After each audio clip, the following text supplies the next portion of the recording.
Good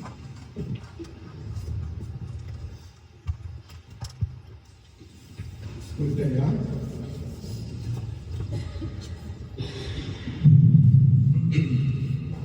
So first I gotta start this with a disclaimer. I'm gonna lose it a few times, so bear with me. I'll get it back there.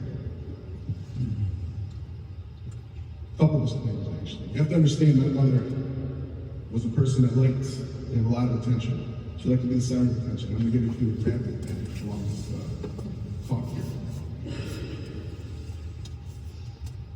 And believe me, she would have wanted this, man. She would have wanted some stories about her. In writing this, what I wanted to say, I couldn't exactly do a chronological order, so I could bounce around a little bit, so you'll be able to follow, but it's not exactly how I originally thought it would be when I started writing.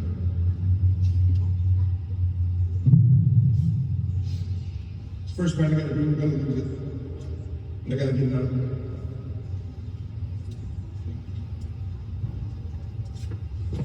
On behalf of my entire family,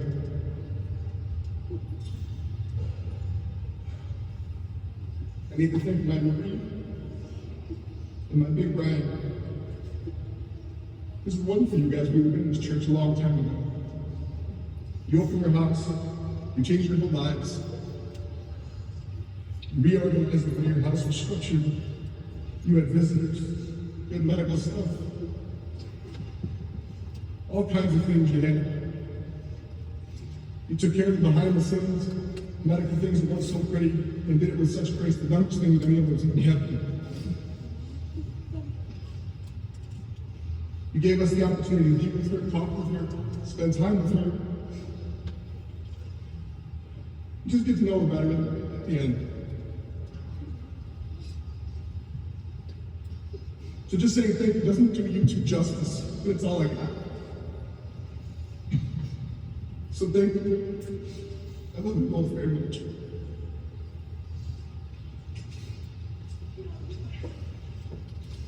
Okay, now let's talk about who we're dealing with here.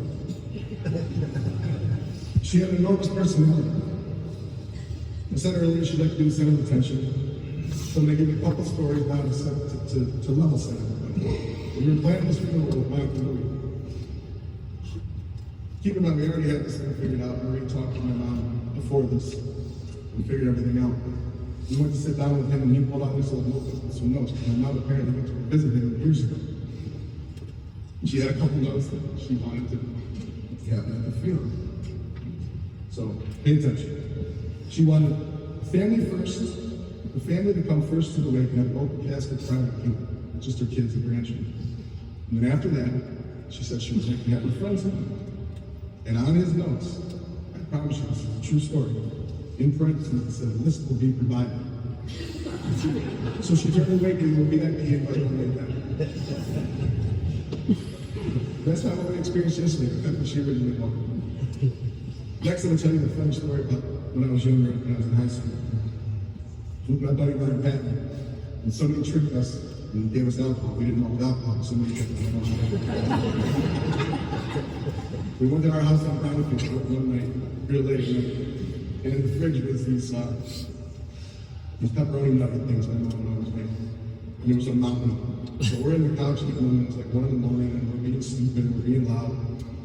She comes down the stairs, and we're sitting there, we can hear her steps, and we figured our goose is cooked. She comes down, and she goes, boys, you can't eat those like that, no more mustard. Nice. Okay. On June 27, 1934, Biagio and Carmela Camino on the east side of Cleveland welcomed Rosemary into the world. Along with her 3 siblings, my late Uncle Carl, my late Uncle Sam, and my almost 97-year-old Aunt Mary Ann was sitting right there right now.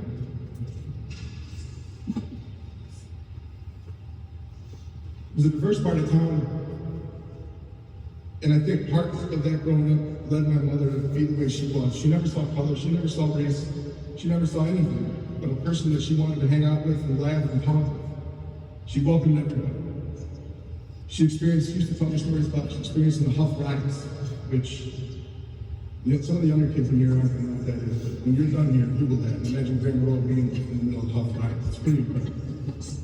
It's not funny, it's incredible. She only went to school till the 9th grade. And I knew that, but then Marie told me a story the other day. So she didn't like that kind of structure in her work. So she used to fake like she was sick, didn't want to go, and then she really didn't go a lot. And her father told her, gave her an ultimatum that, okay, I'll pay for you to go to beauty school. You can quit regular school, I'll pay for you to go to beauty school. And but if you miss one day, then you're on your own, you gotta get a job. She was like 14 or 15 years old. And she worked every day until she was in her early 80s. This woman worked in kitchens. Anybody who worked in kitchens and a knife in your hand, it's a hot environment, it's not fun. It's early days, late nights, catering, a lot of stress, hard work, being exhausted, and you'd never know. She always had something on her face. She never cared. She just went to work and did her thing. I remember her leaving, early mornings, coming home late. She never complained. The lady worked harder than anyone I ever know. So when she was about 20 years old, she married a gentleman named Papa Pela, who turned out to be the love of her life. They had 3 wonderful children, in this order, Marie, Ralph, and Joe. From what I'm told, Puppy was a great man. Everyone talks about him, tells great stories. And he unfortunately passed away at the very young age of 40 years old, leaving my mother to raise 2 young ones and 1 in diapers. But she did it with the help of her friends and her family, and their surrogate mother, my 13-year-old sister, Marie.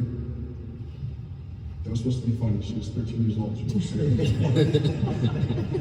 It's a true story. She'll tell you more about it.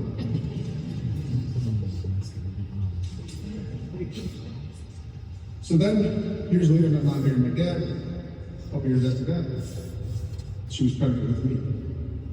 Here comes the story. So, my mom, looking at the center of attention, had this beautiful daughter who was pregnant with her son Brian at the 3rd reading here today.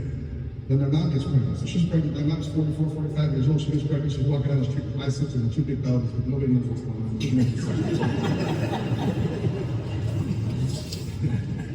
They all worked out great. They grew up together. Their kids are like my siblings. And it's good. We are your siblings. So from my perspective, now at this point, the cooking and the entertaining really began. Growing up, there was always food. There was always people. Sunday dinners, Monday dinners, Tuesday dinners, Thursday dinners, every day. There was always people around. She had such love and loyalty for her friends. It's almost difficult to describe. She was so generous. If she had $10 in her pocket, she tried to give you 11. People she came in contact with were always with her. She had so many lifelong friends that were still visiting all the way up until the end. My sister's house and at the hospital. Now, I'm sorry, ladies, I can't name them all, but I gotta name 2 of them. First one I'd like to name is my Auntie Grace Shabner, who she was best friends with for 85 years. Where is she? Love you, right? Next one I have to mention is my Aunt Mary Zeke, who I think is about 93. She met her just after beauty school. She was friends with her for almost 7 years. These were people that were like family to her. They were like blood relatives. Maybe they were closer blood relatives than her actual blood relatives. Or loyalty to her friends was special. I was about 9 or 10 years old. We were living on Brockfield. I went for a bike ride. I saw my house. Go around the corner, and I wipe out on my bike. Like skin my arm, my blood, my forearms bleeding like crazy, and this chubby fat kid. It was so hot outside. I walked back to the house for about 6 houses in. I come back. I wanted my mom trying to me crazy. So I opened the door. Picture right now. I open the door, there's a couple steps like this, and I look, and there's the oven, and of course she's in the kitchen. And I look at her, and she's seen blood. I can see it right now. I promise you, I can see it. She looks at me, she tilts her head, she goes, Okay, come on, let me get a sandwich and give you some nice Doritos. The funny part is she said she was going to give you nice Doritos, not the Doritos under the sandwich, nice Doritos. So that story kind of sums up how she was in my eyes. Her glass wasn't half full. The glass wasn't just full. It was overflowing. It was flooding all around her with positivity. When I was younger in this situation, it was a little frustrating, for lack of a better term, frustrating. She'd always say, it's okay, honey. It doesn't matter. She'd say, it's okay, honey. It'll be all right. And at the time, angry and whatever you say, it's not okay. It does matter. It's not okay, and it's not going to be all right. But now, a little bit older, I get through her wisdom and grace, I look at things in life and I'm coming to realize almost everything will be okay. And almost everything really doesn't matter. And almost everything will be all right. She had some ebbs and flows in her life, some setbacks, some bumps, some things that, she got through. And never really showed emotion for it except for happiness. She didn't care. Everything was fine. Everything was good. Everything was okay. Everything was all right. She always had a positive attitude. It was infectious. It was almost impossible to comprehend how positive she was. However, the one thing that did matter to her was her family and friends. And for 89 years old, she had a whole heck of a scorecard. She had 4 kids of her own, 9 grandchildren, 15 great-grandchildren, a ton of nieces and nephews, and a whole bunch of people that she called her Auntie Rose just because. She literally had countless friends that loved her unconditionally as she did not.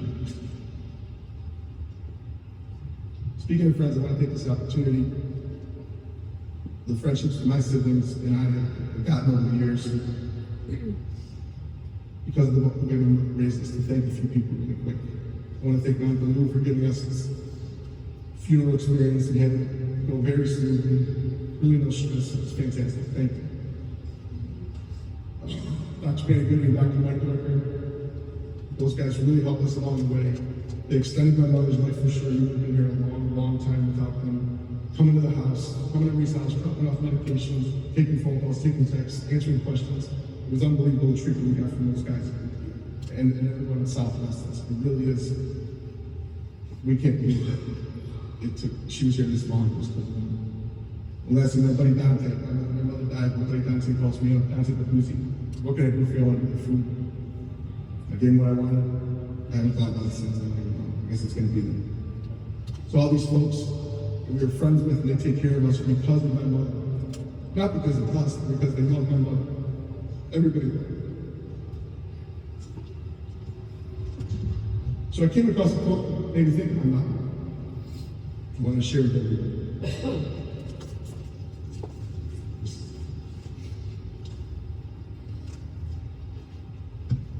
Home is not a place but a moment, then another moment that builds on each other. Like bricks, you create a solid shelter that you take with you for your entire life, wherever you may go. She never had a lifelong house. She had to move a handful of times, but no matter what the situation, she made wherever she was at home. She was the home. It's not a structure. Being around her was like being at home. She was always together.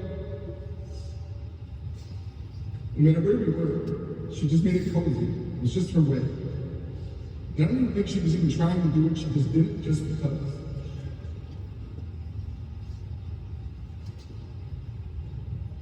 Her attitude and just being happy with whatever came her way is how she lived life. And now I'd like to say, without hesitation, and with complete confidence, that it's okay, Mom. Everything will be all right. We'll all live our lives with your influence guiding us with love and faith and kindness and respect. I really don't want to say goodbye. I'm just going to say see you later. We love you. And lastly, I want everyone here, if it's possible to do so, as soon as you can, go give your mom a hug. Thank you.